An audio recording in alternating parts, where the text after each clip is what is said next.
በትግራይ ሰላማዊ ሰልፍ ተካሄደ።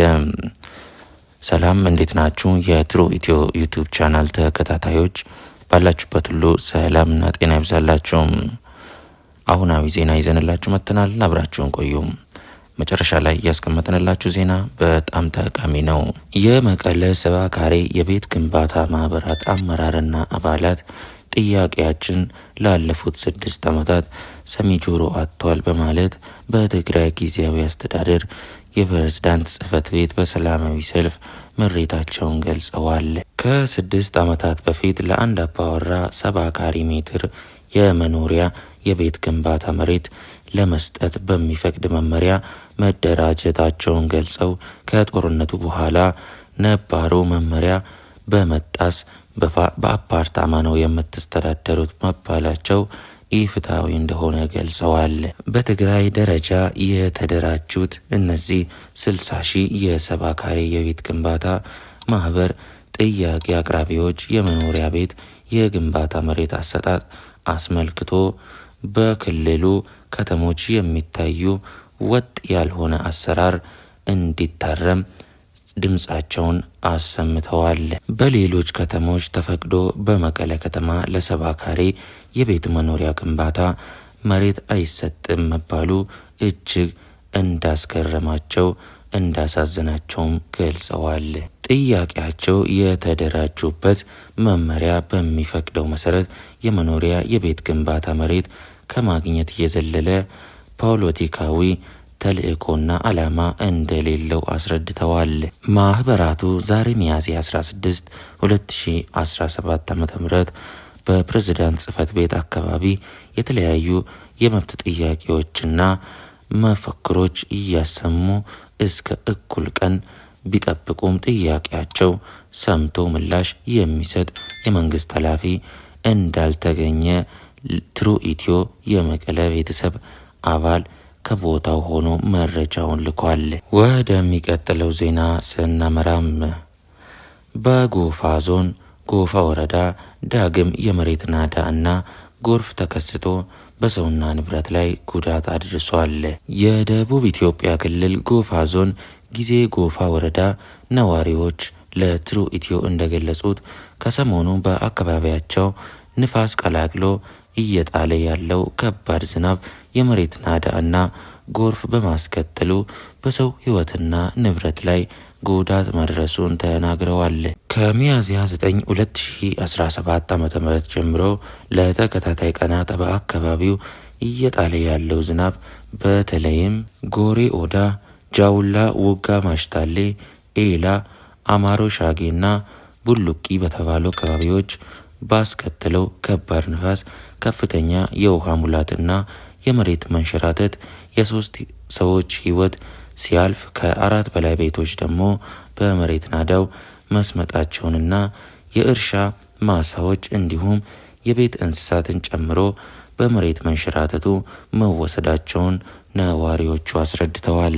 በወረዳው ሰሞኑን በተከሰተው ዳግመኛ የመሬት መንሸራተት አደጋ ምክንያት የተፈናቀሉ ነዋሪዎች በጎዶ አንደኛ ትምህርት ቤትና በአንድ የሃይማኖት ተቋም ግቢ ተጠልለው እንደሚገኙ የሚኖሩት ነዋሪዎች የዝናብ ሁኔታው ቀጣይነት ያለው ስለሚመስል አሁንም ከፍተኛ ስጋት ውስጥ መሆናቸውን ተናግረዋል። በወረዳው የዛሬ ዓመት በተከሰተው የመሬት መንሸራተት አደጋ ምክንያት የተፈናቀሉ ዜጎች ሙሉ በሙሉ መልሶ የማደራጀት ስራ ባልተጠናቀቀበት የመከሰቱ ስጋታችንን ከፍ አድርጎታል ብለዋል። ትሩ ኢትዮ በጉዳዩ ዙሪያ ያነጋገራቸው የጊዜ ጎፋ ወረዳ አደጋ ስጋት ጽህፈት ቤት ኃላፊ አቶ ማስረሻ ምናዬ በበኩላቸው በአካባቢው እየጣለ ባለው ከባድ ዝናብ በወረዳው 4 ቀበሌያት በሰው፣ በንብረት፣ በቤት እንስሳት ላይ ጉዳት ማድረሱን አስረድተዋል። ተጨማሪ አደጋዎች እንዳይከሰቱ የወረዳው መንግስት በልዩ ትኩረት እየሰራ ነው ያሉት አቶ ማስረሻ ጉዳት የደረሰባቸውን ነዋሪዎች የማቋቋም ስራም እንደሚሰራ ገልጸዋል።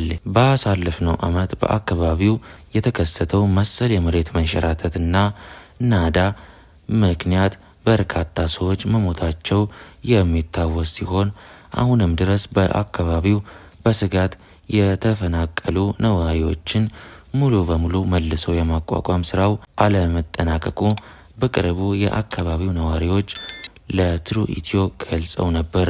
ወደሚቀጥለው ዜና ስናመራም ለፍኖተ ጽድቅ ጠቅላላ ማህበር ተሰጥቶ የነበረው የዘገባ ፍቃድ ለጊዜው ታገደ። የኢትዮጵያ ኦርቶዶክስ ተዋሕዶ ቤተክርስቲያን ሕዝብ ግንኙነት መመሪያ ከዚህ ቀደም በቤተክርስቲያን መሰረት እምነት፣ ስርዓት፣ አምልኮና ተውፊት አክብሮ በቤተክርስቲያን ዙሪያ ዘገባ እንዲያከናውን ለፍኖተ ጽድቅ ቴሌቪዥን ፍቃድ መስጠቱ ይታወሳል። ሆኖም ግን በፍኖተ ጽድቅ ቴሌቪዥን በዕለት ስቅለት ቅድስት ድንግል ማርያም ቤዛዊት ዓለም አትባልም በሚል ርዕስ የተላለፈው ትምህርት ውዝግብ በማስነሳቱ ቋሚ ሲኖዶስ በጉዳዩ ዙሪያ ተወያይቶ ውሳኔ ለመስጠት ለረቡዕ ሚያዝያ 22 ቀን 2017 ዓ.ም ቀጠሮ የያዘ መሆኑና ጉዳዩ በሚገባ ተጣርቶ ውሳኔ እስከሚሰጠው ድረስ ከመመሪያው ለፍኖተ ጽድቅ ቴሌቪዥን የተሰጠው የዘገባ ፍቃድ ለጊዜው መታገዱን የቤተ ክርስቲያኑ የሕዝብ ግንኙነት መመሪያ ዛሬ አሳውቋል። በሌላ በኩል የሕዝብ ግንኙነት መመሪያው ለፍኖተ ጽድቅ በጻፈው ደብዳቤ ማህበሩ ከተቋቋመበት ዓላማ ውጭ እምነትን ከስነ ምግባር ጋር ይዞ የሚኖረውን ሕዝብ ክርስቲያን ያሳዘነ እናት ቅድስት ቤተ ክርስቲያንን ጠላት መሳለቂያ እንድትሆን ያደረገ ከቤተ ክርስቲያናቸው አስተምህሮ ጋር የሚቃረን እመቤታችን ቤዛ አይደለችም የሚል ጤናማ ያልሆነ ትምህርት ሚያዝያ 10 ቀን 2017 ዓ.ም በማህበሩ ሚዲያ ማስተላለፉን ተመልክተናል ሲል ገልጿል። በዕለተ ስቅለት የተላለፈው ትምህርት ቪዲዮ በአስቸኳይ ከማህበሩ ዩቲዩብ እንዲወርድ እንዲያደርግና በዕለቱ የተላለፈውን ትምህርት ሙሉ ቪዲዮ ቅጂ ለመመሪያው እንዲያቀርብ እንዲሁም ማብራሪያ እንዲሰጥ ጥብቅ መመሪያ ሰጥቷል። ውድ የትሩ ኢትዮ ዩቲዩብ ቻናል ተከታታዮች ለአሁን ይዘንላችሁ የመጣነው ዜና ይህን ይመስል ነበር። በሌላ ዜና እንድንገናኝ ሰብስክራይብ ማድረጋችሁ እንዳትረሱ። እናመሰግናለን።